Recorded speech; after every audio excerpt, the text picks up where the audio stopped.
Christine et David vivent dans un rêve d'architecture. Ce couple habite à Firminy dans la Loire, dans un immeuble conçu par Le Corbusier. Dès leur première visite en 1997, c'est le coup de foudre. 10 ans plus tard, ils achètent un duplex de 125 mètres carrés et une qualité de vie dont ils ont toujours eu envie. On est très sensible au fait que dans la journée, on puisse être baigné dans la lumière et avoir très peu de vis-à-vis en face de nous.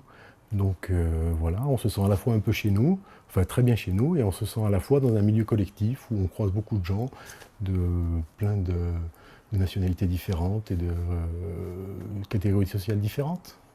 Bien chez soi, mais pas tout seul, c'est un peu la philosophie de Le Corbusier, cet architecte né en Suisse en 1887.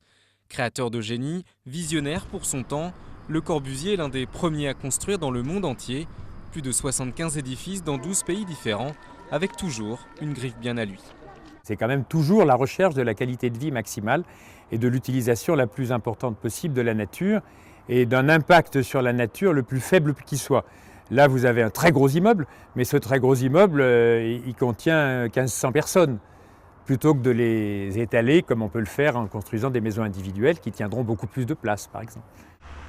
Firminy est le plus grand chantier urbain de Le Corbusier en Europe. Une unité d'habitation, un stade, une piscine, une maison de la culture et l'église Saint-Pierre. Un patrimoine d'exception pour la commune qui a décidé de s'associer à 5 autres pays emblématiques de Le Corbusier pour porter une candidature commune. Le but, ériger son œuvre au rang de patrimoine mondial de l'humanité auprès de l'UNESCO, le Saint Graal des distinctions et un accélérateur économique. Qui nous dit plus de touristes, forcément, se traduit par une augmentation du nombre de clients pour les restaurants, pour les hôtels, pour les boulangeries, pour l'ensemble des commerçants artisans. Le dossier a déjà été présenté à l'UNESCO en 2009, mais recalé, trop d'œuvres et un manque de plan de gestion.